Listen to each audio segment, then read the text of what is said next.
የእግዚአብሔር እጅ የሚሰራባት የእግዚአብሔር ሴት ነብይት ሶሎሜን ወደዚህ ጋብዛለሁ። አጨብጭባችሁ ተቀበሏት። ሃሌሉያ።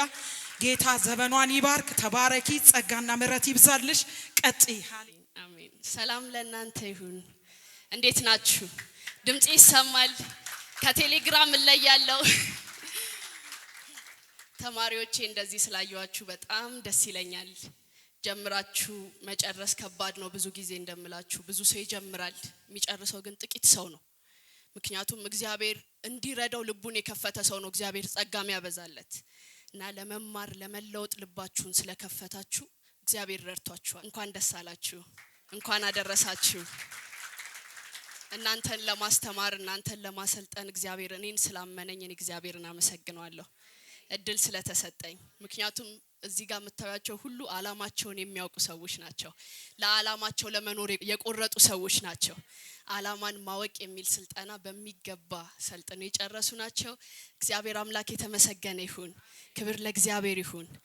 አምናችሁኝ አክብራችሁኝ በዚህ የተገኛችሁ ሁላችሁንም እንኳን ደህና መጣችሁ ማለት ፈልጋለሁ።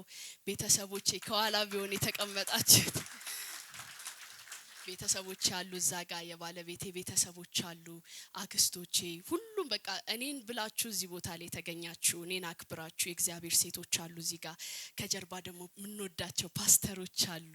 እግዚአብሔር ሁሉም አንዳንዴ ራሴን ሳይው ከጀርባ ደግሞ እና ፕሮፌትም በዛችሁ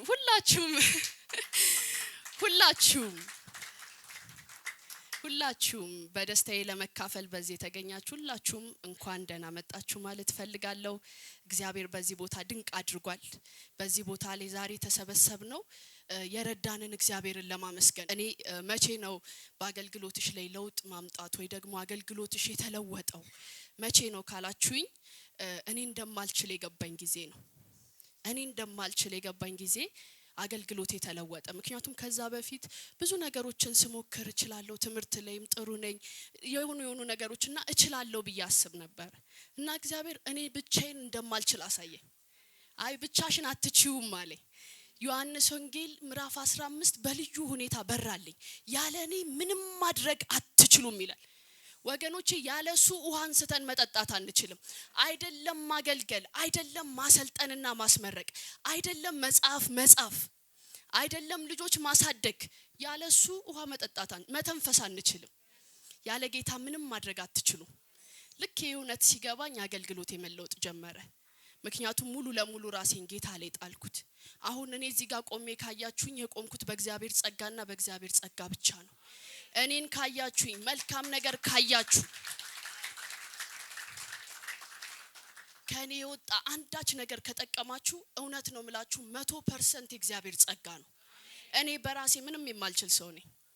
ለዚህ ነው ጌታ ያለምን ምናምንቴዎች መረጠ ይላል ክብሩን ሊገልጥ ሲፈልግ። ያለምን ዓለም አልፈልጋችሁም ያለቻቸውን፣ ዓለም ትንሽ ያደረገቻቸውን፣ ዓለም ቦታ ያልሰጠቻቸውን ያመጣና ልክ እንደኔ ጸጋውን ያበዛላቸውና እንደዚህ በክብር ያቆማቸዋል። ክብር ለእግዚአብሔር ይሁን። እግዚአብሔር ይመስገን።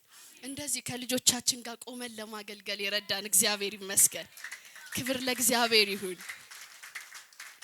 ሁለተኛ ልጄ ነች። የመጀመሪያ ልጄ ያስተናገደች አይቻት ነበር የትግር እንዳለች እና እግዚአብሔርን በጣም አመስግኑልኝ። ባለቤቴም አለ። አንዲት ሴት ጥሩ ደረጃ ላይ ደርሳ ካያችኋት፣ የሆነ ስታገለግል ካያችኋት ከጀርባዋ በደንብ ምሰሶ የሆነ ባል አላት ማለት ነው እና እዚህ ጋር የምታዩዋቸውን ትምህርቶች በሚዘጋጁ ሰዓት ላይ ያንዳንዱ ስልጠናዎች ሲዘጋጁ መጽሐፉ ሲዘጋጅ ከያንዳንዱ ቃል ጀርባ እሱ አለ። ነብይ ዮሲያስ ይባላል። እግዚአብሔርን በጣም የሚወድ ነው። በአገልግሎቱ አይ ዶንት ኖ አንድ አገልጋዮች እዚህ ጋር ያላችሁ ትረዱኛላችሁ። አገልግሎት እንዲቀጥል የሚያደርገው ነገር ምስክርነት ይባላል። ሰዎች ሲፈወሱ ማየት፣ ሰዎች ወደ ጌታ ሲመጡ ማየት፣ ሰዎች ላይ ለውጥ ማየት ነው የሰዎችን አገልግሎት እንዲቀጥል የሚያደርገው አንዱ ነገርና ህይወቱን እግዚአብሔር በምስክርነት የሞላለት ሰው ነው። እኔ ነኝ ስልክ መቀበለውና አንዳንድ ጊዜ በቃ ቆሜ ነው ሙሉ ልላችሁ እችላለሁ በምስክርነት የሚፈወሱ ሰዎች ብዛታቸው ወደ ጌታ የሚመጡ ሰዎች በጣም የሚገራርሙ ተአምራቶች እግዚአብሔር ለካ ታሪክ አይደለም አሁንም ያው ነው ይሰራል ይፈውሳል እንድንል የሚያደርጉ ተአምራቶችን እግዚአብሔር በሱ ህይወት ላይ ሰርቷል እግዚአብሔር ይሄን ያህል ከሰራበት አንድ ነገር በሉኝ ቅድምም ስላችሁ ነበር ለተመራቂዎች እግዚአብሔር ጸጋውን የሚያበዛላችሁ በተዘጋጃችሁትና ራሳችሁን በተዋችሁት ልክ ነው ለሁሉም ሰው ጸጋ አይበዛም ምክንያቱም እግዚአብሔር አያዳላም ግን ወደ ጸጋው ዙፋን ደግሞ በእምነት የሚቀርቡ ሰዎች አሉ ራሳቸውን የተው የራሳቸውን አቅም የተው ሰዎች አሉ በሱ ላይ ብቻ ዲፔንድ የሚሆኑ እና ራሱን የተወሰው ነው ራሱን የተወሰው ስለሆነ እግዚአብሔር በሙላት እየሰራበት በሙላት እየፈወሰ እሱን እየተጠቀመ ብዙዎችን ወደ መንግስቱ እያመጣ ነው ስለዚህ የሱ ሚስት በመሆኔ በጣም እኮራለሁ እግዚአብሔር ሌላ እድል ደግሞ የሰጠኝ የሱ ሚስት ለመሆን ነው ምክንያቱም በመንፈሳዊ ህይወት ላይ ኤቢሲዲን አስተምሮኛል ለኔ ደግሞ መጽሐፉ ላይ የተወሰነ ጽፍ ያለውኝ በኤቢሲዲ ማለት ትችላላችሁ በጣም ተከራካሪ ሰው ነበርኩኝ በጣም ነበር መከራከሩ አፖስቶል እንደዚህ ያለ ነው ምክንያቱም ያውቃል የነበርንበትን ገና ከትምህርት ቤት ደረጃ በጣም ነበር መከራከረው ጥቅስ ካልቀረበልኝ ጥቅስ ብቻ ሳይሆን ጥቅሶች ካልቀረቡልኝ ፍንክቼ ማለል ሰው ነበርኩኝ እና ያን ሁሉ ነገር አሸንፎ መንፈሳዊ ነገር እንዲበረታ ወደ መንፈስ ቅዱስ እንድቀርብ ያደረገኝ ሰው ነው እስቲ አንድ ያመስግኑልኝ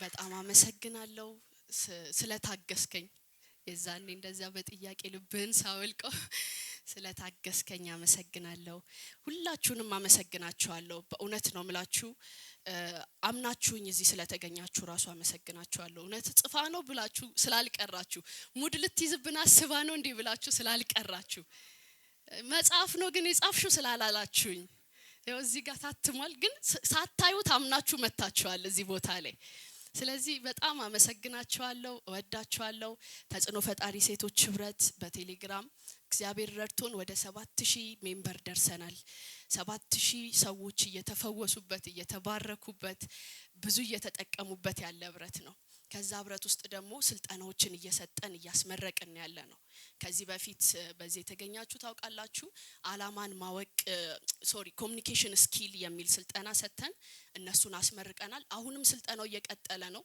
ግን መጀመሪያ ዙር ላይ የተማሩ ሰዎችን ስለምናስመርቅ አሁን ደግሞ አላማን ማወቅ ብለን አላማቸውን እንዲያውቁ እግዚአብሔር በሰጠን እድል እነኝን ምታዩዋቸውን የሚያምሩ እህቶች አሰልጥነናል ስለዚህ እግዚአብሔር ይመስገን